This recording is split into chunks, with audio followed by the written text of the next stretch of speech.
The marketplace in Onitsha fell completely silent. Every eye turned to the large screen that hung above the electronics shop. Chioma's face filled the display, her perfectly styled hair, her designer clothes, her confident smile. But the video playing wasn't one of her glamorous posts. It was something else entirely. "This is where she really lives," a voice said on the video, and the camera panned to show a tiny mud house with a rusted metal roof. "Everything you saw was a lie." Chioma stood frozen in the center of the crowd, her hands trembling. The shopping bags she carried, empty ones she had brought just for photos, fell to the ground. Around her, people began to whisper. Some pointed. Some laughed. Some looked away in embarrassment for her. "Is that really Chioma?" someone asked. The same Chioma who posted about her mansion and expensive cars. The one who said she flies to Lagos every week for shopping. Chioma wanted to run, but her legs wouldn't move. She wanted to speak, but no words came out. On the screen above, the video kept playing, showing more and more of her secrets. Her real home. Her mother washing clothes by hand. Her younger brothers sharing one small bowl of food. How did this happen? How did they find out? But before we understand how Chioma's world came crashing down that terrible afternoon, we need to go back to where it all began. 3 years earlier, Chioma was just another girl in the village of Amakom. She lived with her mother and 3 younger brothers in a small house at the edge of town.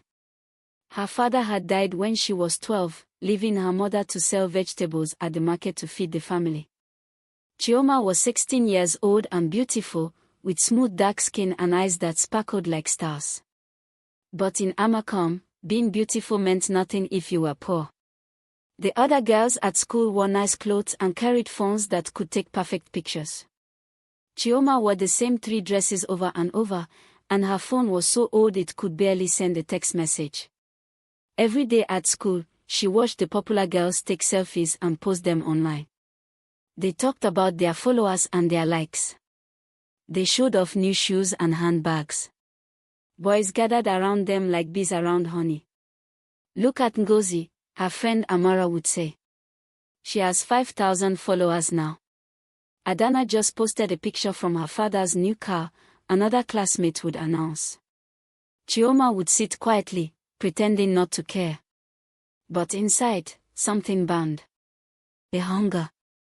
A desperate wish to be seen, to be admired, to matter.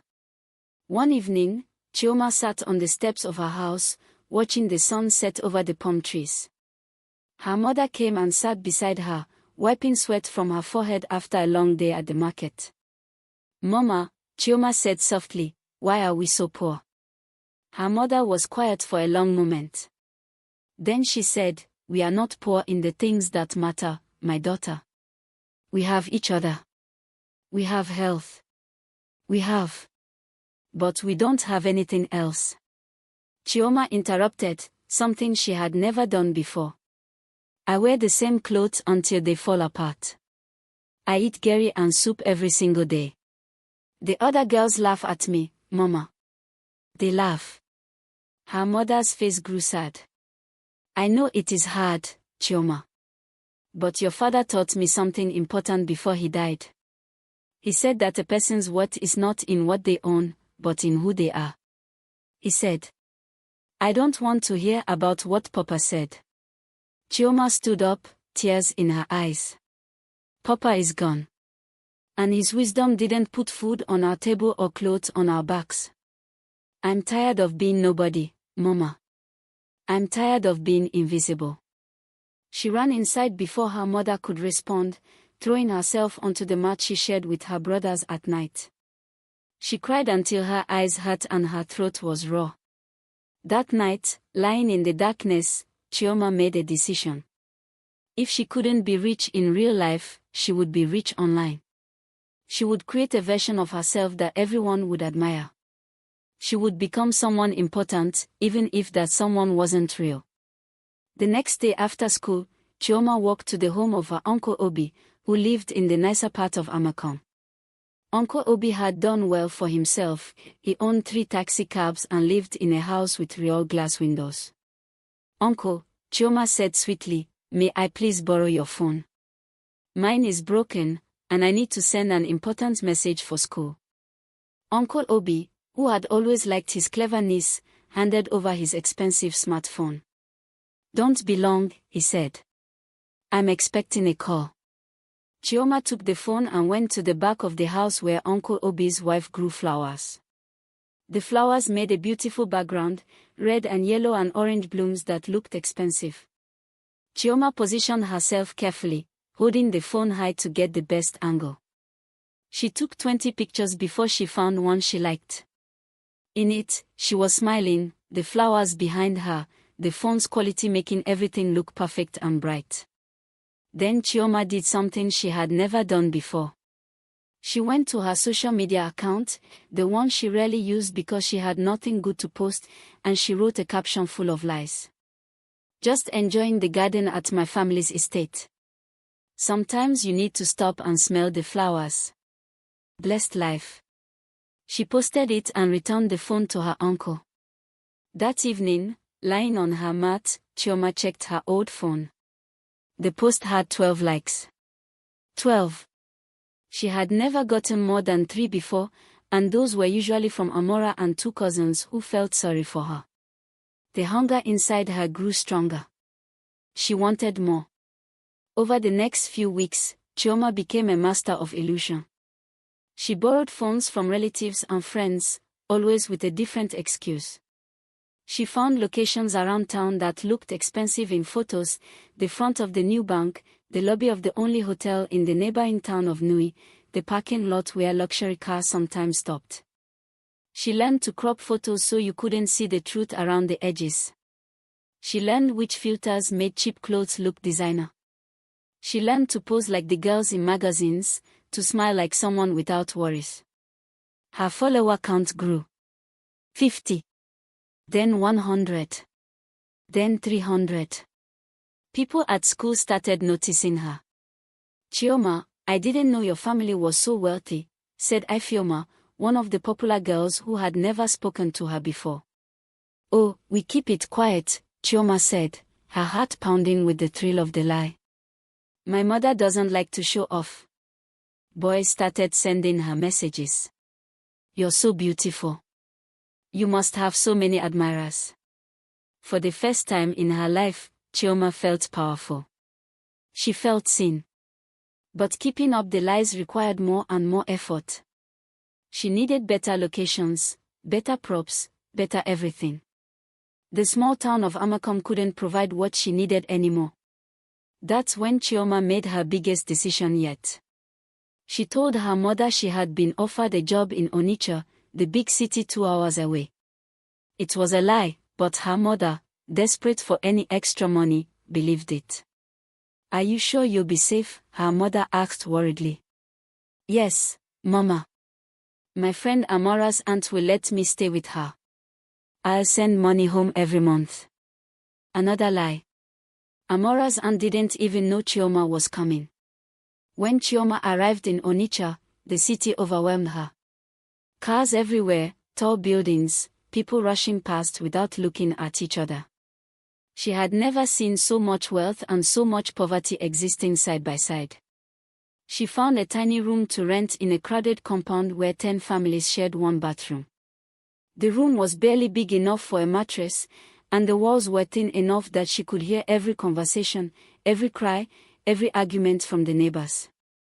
But Onitsha gave Chioma what she needed: opportunities for better lives. She discovered the shopping district where rich people went. She would walk through the expensive stores, not buying anything, just taking pictures.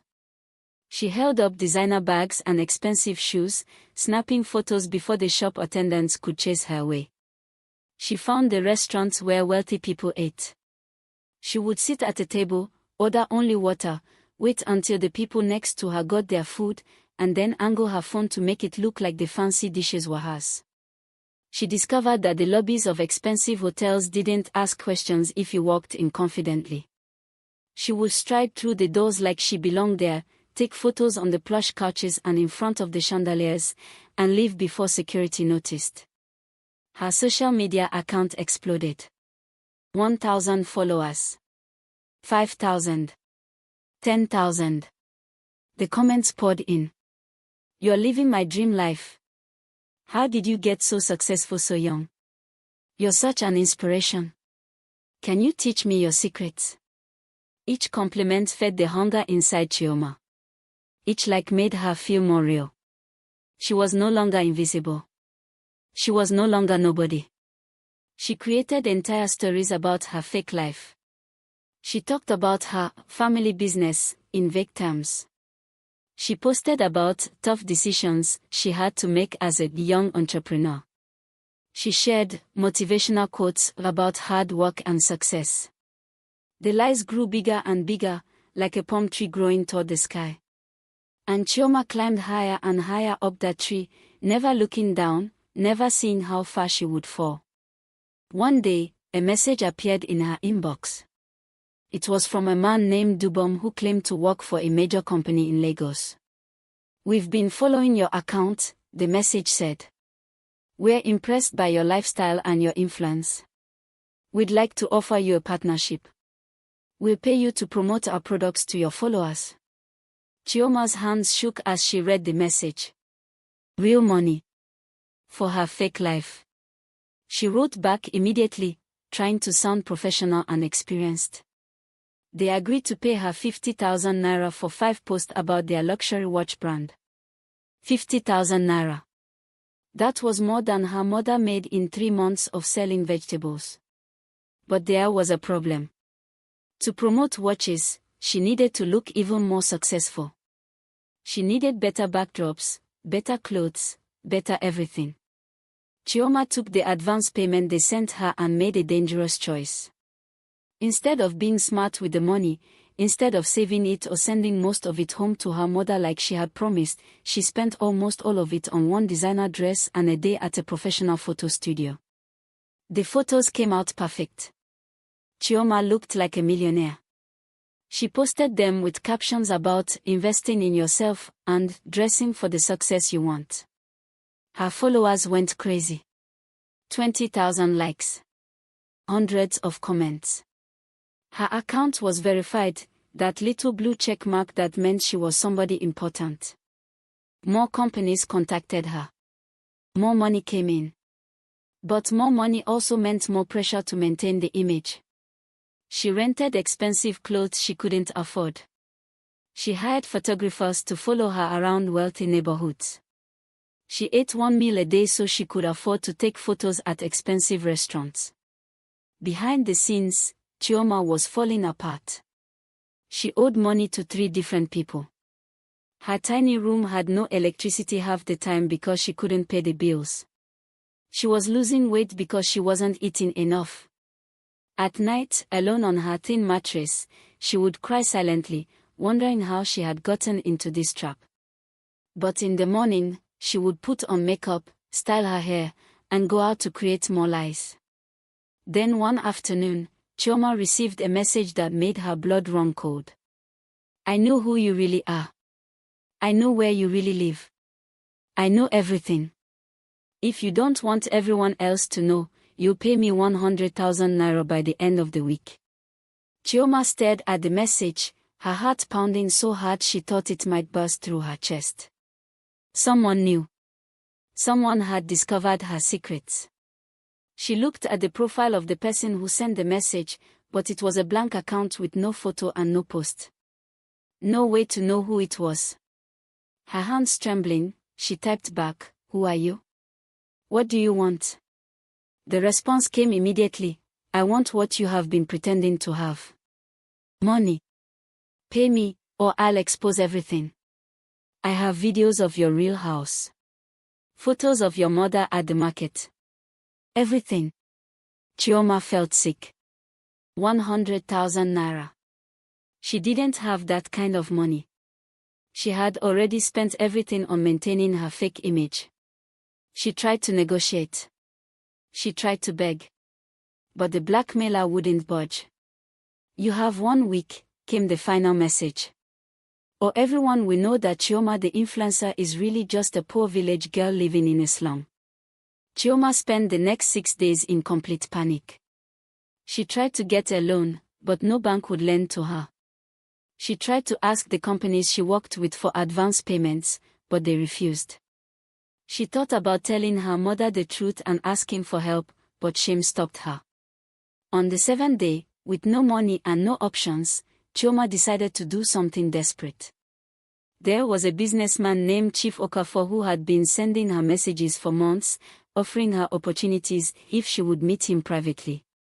She had always ignored these messages because she knew what men like him wanted. But now, with the deadline hours away, she responded.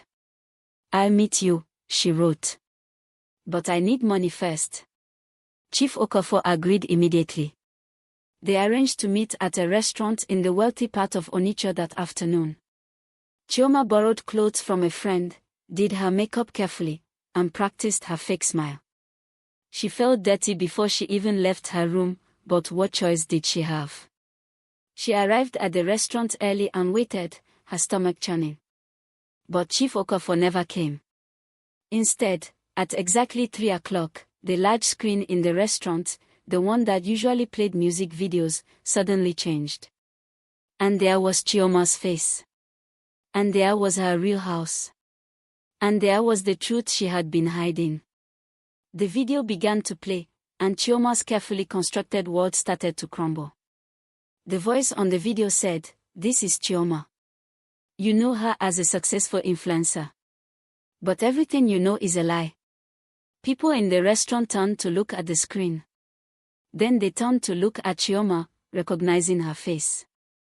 Chioma stood up so fast her chair fell backward. She ran out of the restaurant and into the street, but the damage was spreading faster than she could run. The video was everywhere. On screens in shops. On people's phones. Someone had sent it to all the companies she worked with, all her followers, everyone. That's when Chioma found herself in the marketplace, surrounded by people who had seen her lies exposed for all the world to see. The shopping bags fell from her hands. And standing at the edge of the crowd, holding up a phone and recording her humiliation, was a girl Chioma recognized from her village. A girl named Zainab whom Chioma had once laughed at for being poor. Zainab smiled, and in that smile, Chioma saw her revenge. Chioma's legs finally remembered how to move. She pushed through the crowd, ignoring the voices calling after her, ignoring the phones pointed in her direction, ignoring everything except the desperate need to escape. Her vision blurred with tears as she ran down the busy streets of Onitsha, nearly getting hit by a motorcycle taxi that honked angrily at her. She ran until her lungs burned and her legs felt like they would collapse beneath her. Finally, she found herself in a quiet alley behind a row of shops, gasping for air, her whole body shaking. She slid down against the wall and pulled her knees to her chest. Her phone wouldn't stop buzzing. Message after message poured in. She didn't want to look, but she couldn't stop herself. The companies she had worked with were demanding their money back. Her followers were leaving angry comments calling her a fraud and a liar. People were sharing the exposure video over and over, adding their own cruel words. Some people who claimed to have seen her around Onitsha were posting pictures of her in her real clothes, going to her real home, living her real life.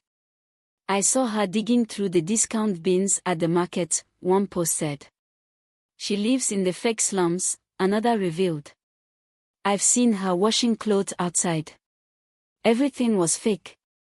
The clothes, the lifestyle, all of it. She's just a scammer. The worst messages came from people she thought were friends. Girls who had invited her to events, who had taken pictures with her, who had acted like they admired her. "I can't believe I was fooled by you," wrote Adiz, an influencer with 50,000 followers. "You're an embarrassment to all of us. You made us all look bad," wrote another. "Real influencers work hard for what we have. You just lied." Chioma threw her phone across the alley, hearing it crack against the opposite wall. She buried her face in her hands and sobbed deep, painful cries that came from somewhere dark inside her. Hours passed. The sun began to set, painting the sky orange and purple. Chioma knew she couldn't stay in the alley forever, but where could she go? Back to her room where all her neighbors had probably seen the video. Back to her village where everyone would know she had lied.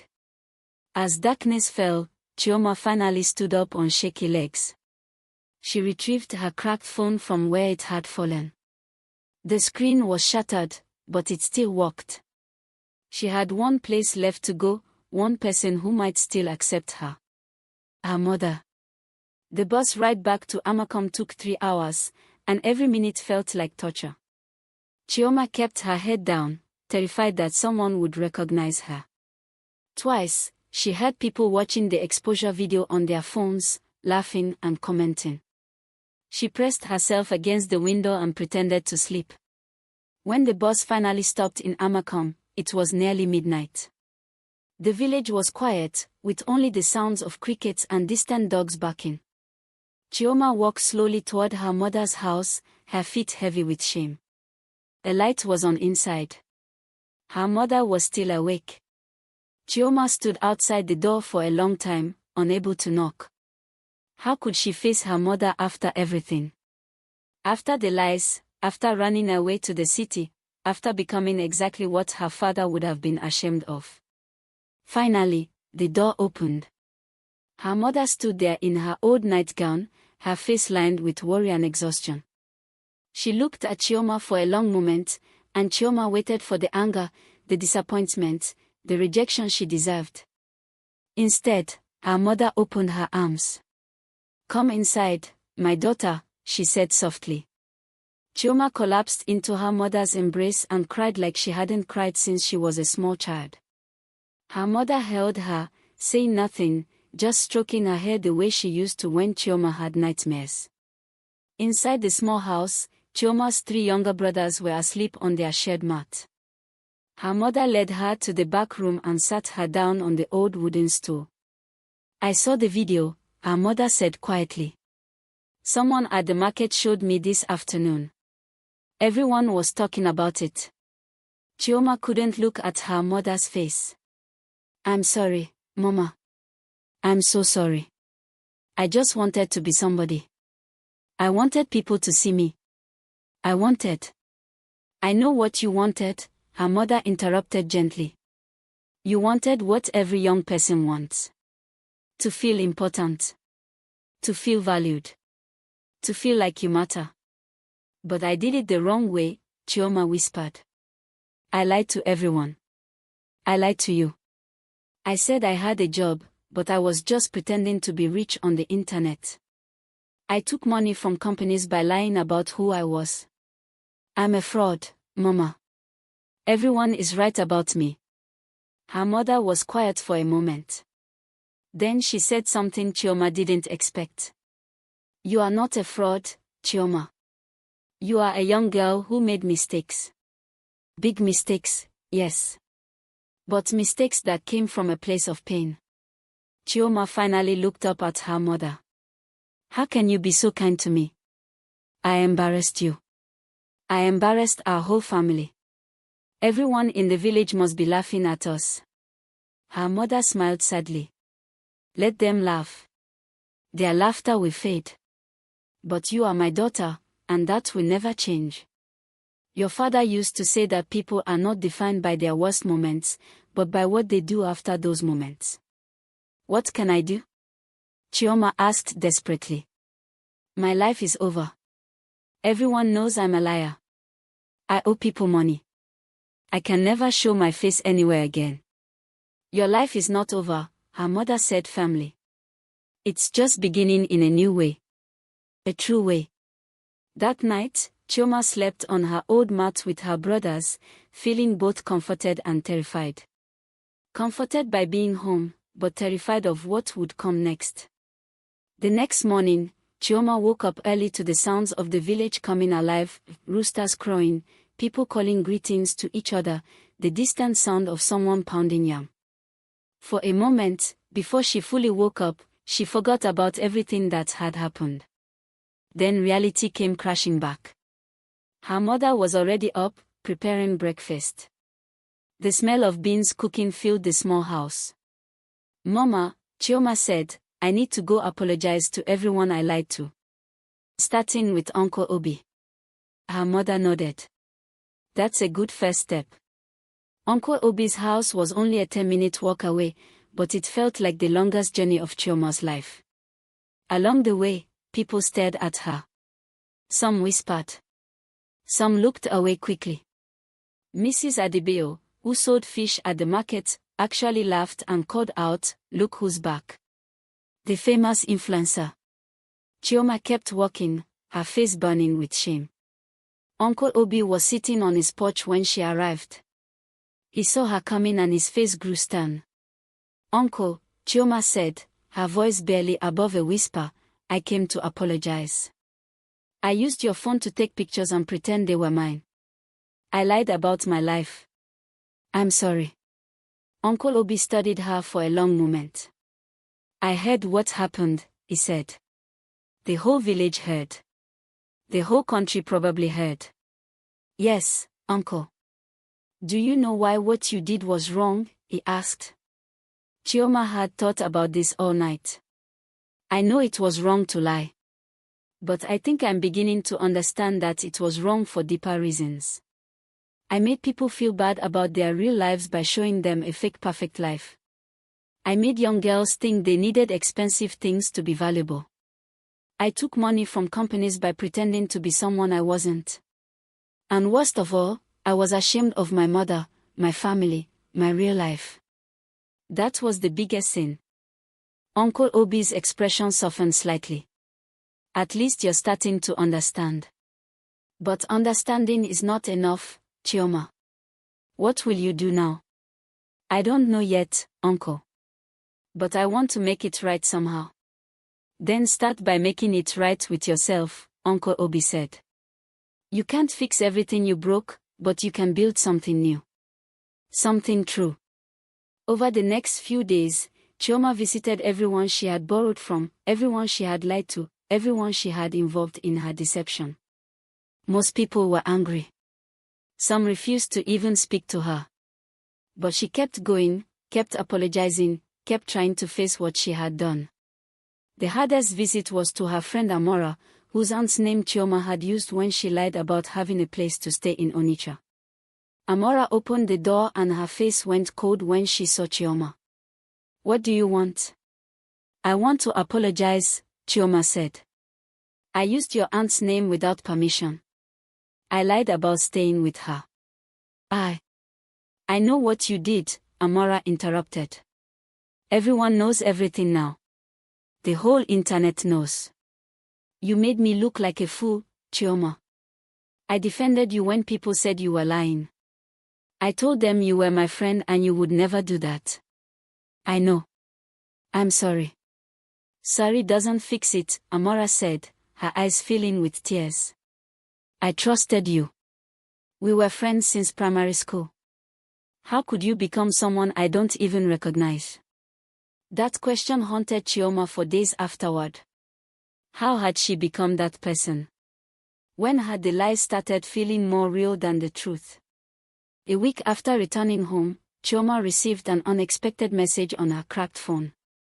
It was from a woman named Kechi who ran a small organization in Enugu that helped young girls learn skills and build confidence. "Hello Chioma," the message said.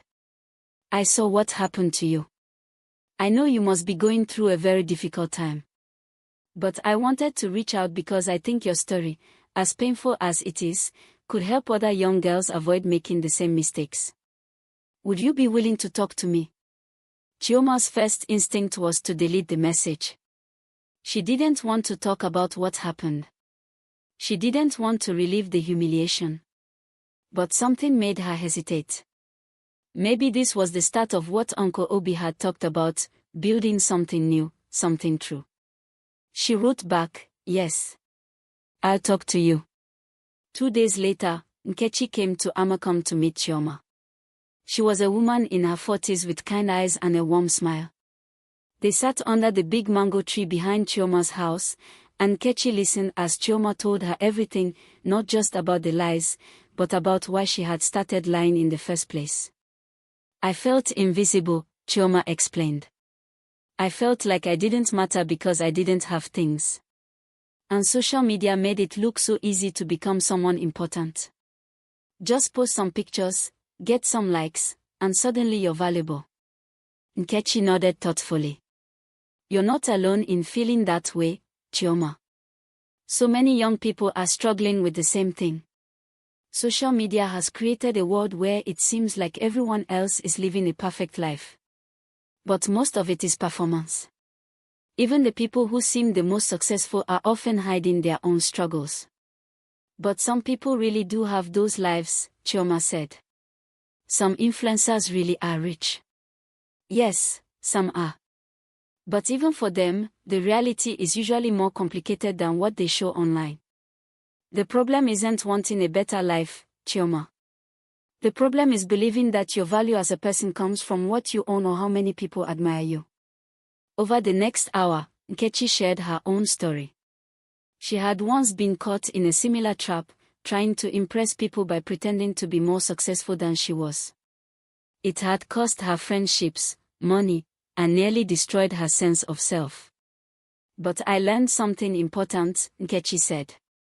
Real influence doesn't come from making people envy you. It comes from being honest about your struggles and showing people they are not alone in theirs. I don't think anyone wants to hear from me anymore, Chioma said quietly. I'm just the girl who lied. The fraud. The fake influencer. Maybe that's true right now, Nkechi said. But time passes. People's memories are short. What matters is what you do next. Will you hide from what happened, or will you use it to help others? The idea took root in Chioma's mind over the following weeks.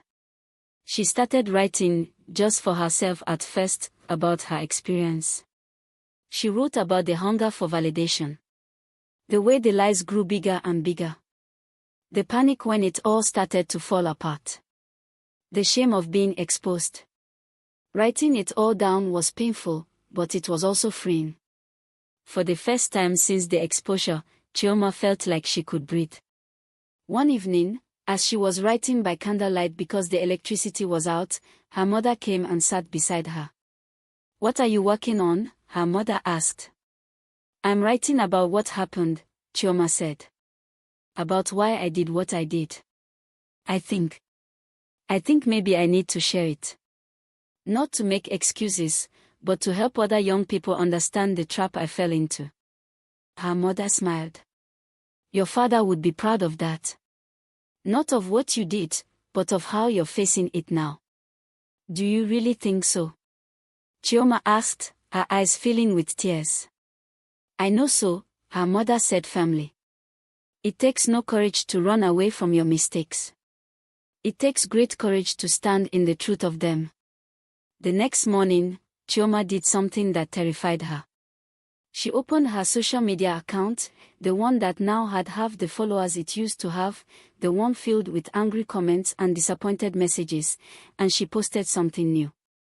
It wasn't a pretty picture. It wasn't a carefully crafted caption. It was just words. True words. My name is Chioma, and I'm the girl who lied about her life for internet fame. You all know that now. What you don't know is why I did it, and what I learned from it. This is my story, and I'm sharing it because I think there are other young people out there who are standing where I once stood, looking at the lives of others and feeling like they don't measure up. This is for you. Then she posted what she had written, the whole truth about her journey from invisible village girl to fake influencer to exposed fraud. She wrote about the shame, the pain, the desperate hunger to be seen. She wrote about the cost of the lies, both to herself and to others. She expected more hate. More angry comments. More people telling her she was a terrible person who deserved everything that happened to her. Some of that came. But something else came too. Messages from young girls saying, "Thank you for being honest. I was doing the same thing." Comments from people saying, "I almost started down this same path. Your story stopped me." Stories from others who had felt that same hunger, that same invisibility, that same desperate need to matter. Within a day, her post had been shared thousands of times. But this time, it wasn't people sharing it to mock her. They were sharing it because it resonated. Because it was real. A popular blogger named Chinelo reached out to ask if Chioma would do an interview. "Your honesty is powerful," Chinelo wrote. "People need to hear more voices like yours, people willing to admit they made mistakes and talk about why."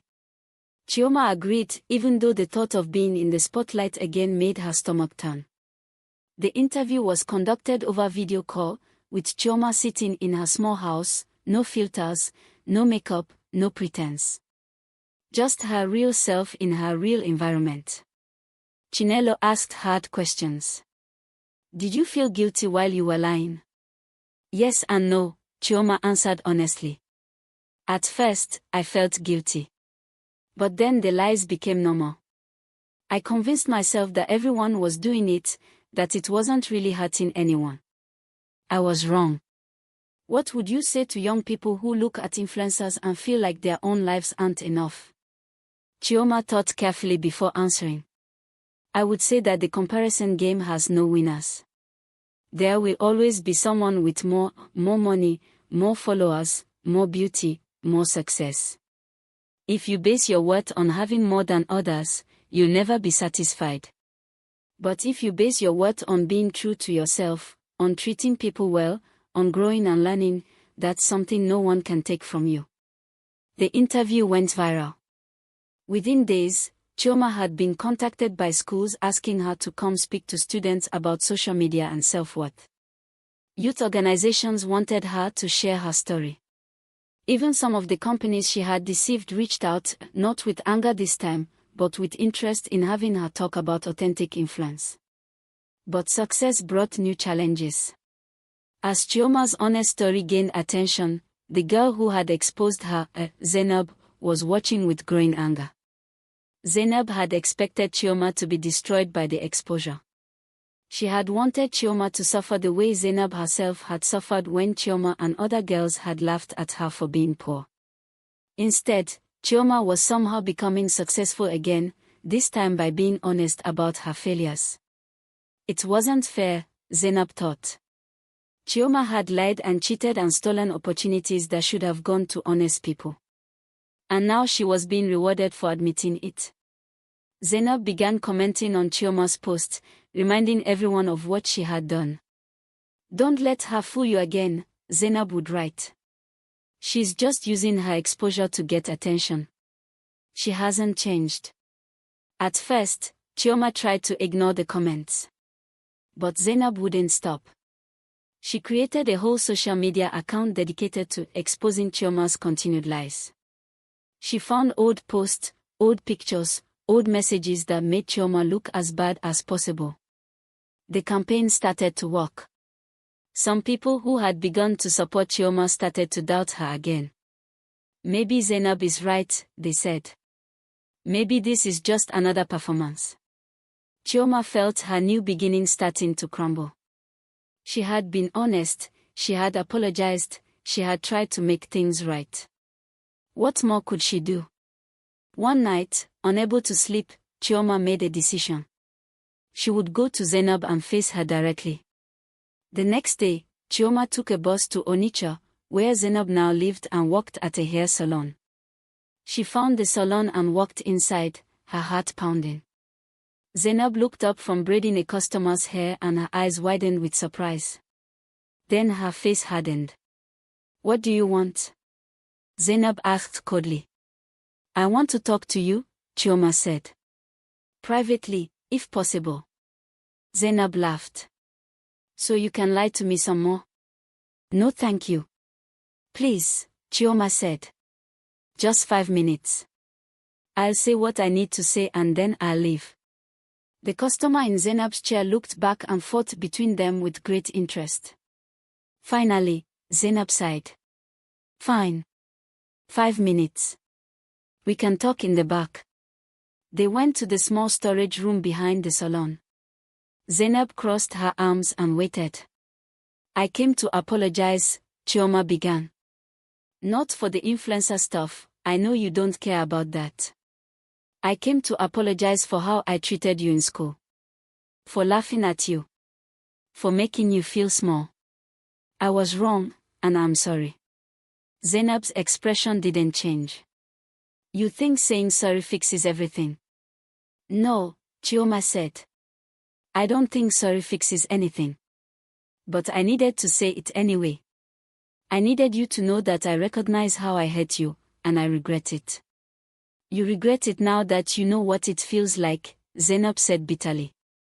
You regret it now that you've been humiliated the way you humiliated me. But when you were doing it, you didn't care at all. You're right, Chioma admitted. I didn't think about how you felt. I was too focused on trying to fit in with the popular girls, trying to be somebody. I used you as a stepping stone, and that was cruel. Zainab's eyes were shining with unshed tears. Do you know what it was like? Being the girl everyone laughed at. Coming to school knowing that people like you saw me as a joke. I'm starting to understand, Chioma said quietly. After being exposed, after having everyone laugh at me and mock me and call me names, I'm starting to understand how much that pain weighs. They stood in silence for a moment. Then Zainab said something that surprised Chioma. I wanted you to suffer, Zainab confessed. When I found out about your lies, I wanted everyone to see you the way they had seen me. I wanted you to feel worthless and small. And for a while, it felt good to watch you fall apart. I don't blame you for that, Chioma said.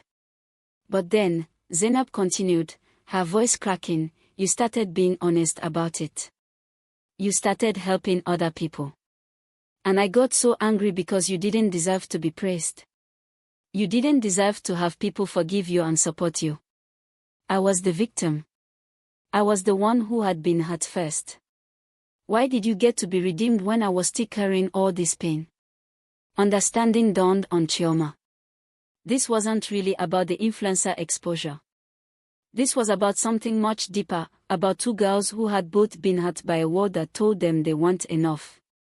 Zainab, Chioma said gently, I can't take away your pain. I can't undo the past. But I can tell you that you were right to expose me. I needed to be stopped. What I was doing was wrong, and it was hurting people. You did the right thing. Then why does it still hurt? Zainab whispered, tears finally spilling down her cheeks. Why do I still feel like that worthless girl everyone laughed at? And just like that, something shifted in the room. Chioma found herself reaching out and hugging Zainab, this girl who had exposed her, who had tried to destroy her second chance, and Zainab, after a moment of resistance, hugged her back.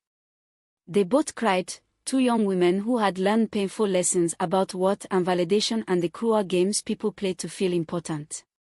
When they finally pulled apart, Zainab wiped her eyes and said, I don't forgive you. Not yet. Maybe not ever. I understand, Chioma said. But, Zainab continued, I'll stop trying to tear you down. You're trying to do better. I can see that now. And maybe I need to focus on building myself up instead of tearing others down. It wasn't a happy ending. It wasn't even really an ending at all. But it was honest, and for the first time in a long time, that felt like enough. 3 months later, Chioma stood in front of 200 girls at a school in Abuja.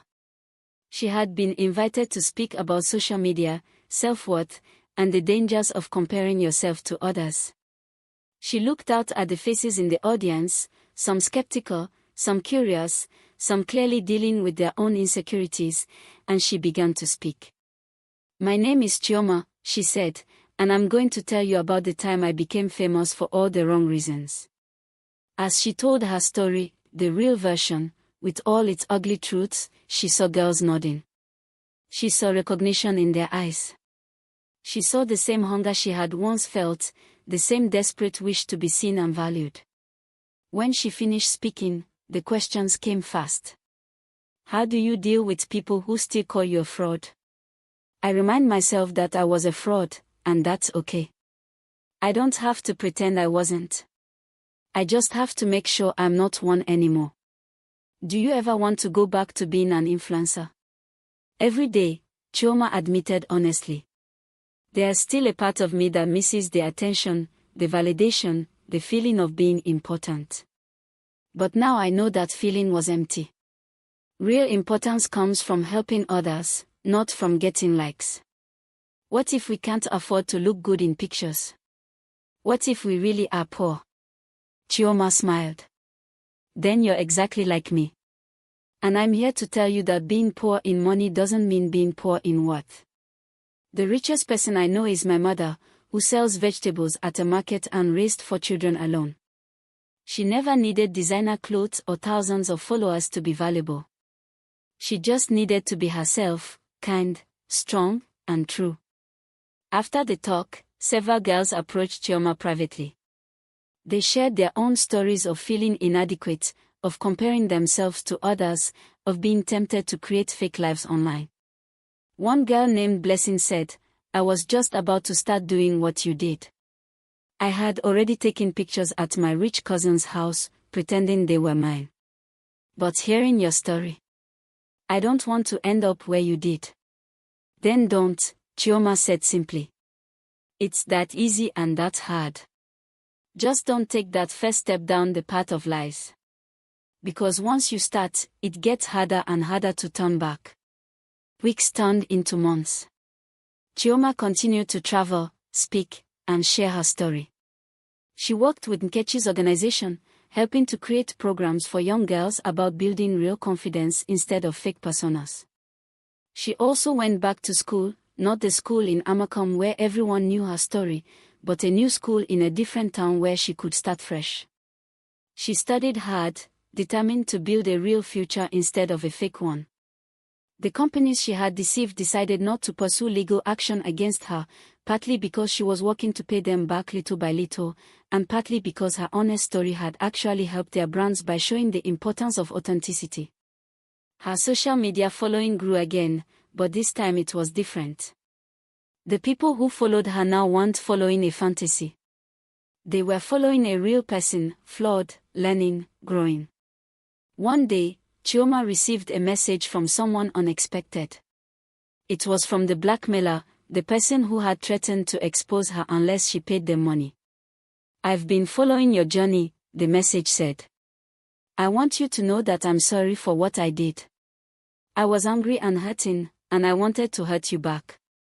But watching you turn your exposure into something positive, it made me realize that I was just as fake as you were. I was pretending that destroying you would make me feel better about myself. It didn't." The message was signed Zainab. Chioma stared at her phone in shock. Zainab had been the blackmailer all along. The person who had exposed her, who had demanded money, who had tried to destroy her, it had all been Zainab. Chioma's first reaction was anger. But then she remembered their conversation in the salon, remembered Zainab's tears, remembered the pain they had both carried. She wrote back, "Thank you for telling me. I forgive you." It was true. She did forgive her. Because Chioma had learned something important through all of this, holding onto anger and hurt only poisoned yourself. Forgiveness wasn't about saying what someone did was okay. It was about releasing yourself from the weight of carrying their actions.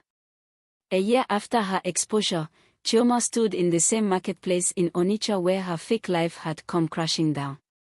But this time, she wasn't running away. She was there to film a video, a real one. "This is where it all fell apart," she said to the camera her friend Amora was holding. "And looking back now, I can say that having my lies exposed was the best thing that ever happened to me. It was painful. It was humiliating. It felt like the end of the world. But it was actually the beginning of my real life." She walked through the marketplace, greeting vendors who recognized her, not as the fake influencer, but as the girl who had learned to be honest. If you're watching this and you're thinking about creating a fake version of yourself online, Chioma continued, "I want you to know something. You are enough exactly as you are. Your life, with all its imperfections and struggles, is valuable. You don't need designer clothes or expensive cars or thousands of followers to matter. You matter because you're human, because you have something unique to offer the world, because you're you. The video ended with Chioma standing in front of her mother's small house in Amakom, the house she had once been ashamed of, the house she had tried to hide from the world. "This is my real home," she said proudly. "This is where I learned about love and sacrifice and real strength. I'm not ashamed of it anymore. I'm grateful for it." That video would go on to be viewed by millions of people. Many of them would share their own stories of struggling with self-worth and comparison. Some would thank Chioma for her honesty. Others would criticize her, saying she was still seeking attention even in her redemption. But Chioma had learned to live with both praise and criticism. She had learned that she couldn't control what people thought of her, but she could control who she chose to be. And she chose, every day, to be honest. To be real. To be herself. The story of the influencer who faked her rich life for clout had become the story of the girl who found her true worth in honesty. The exposure that had left everyone stunned had transformed into a lesson that would help thousands of young people avoid the same trap. Chioma's journey wasn't over. She still struggled with the temptation to exaggerate, to make her life look better than it was, to seek validation from strangers on the internet. But now she had tools to fight those temptations.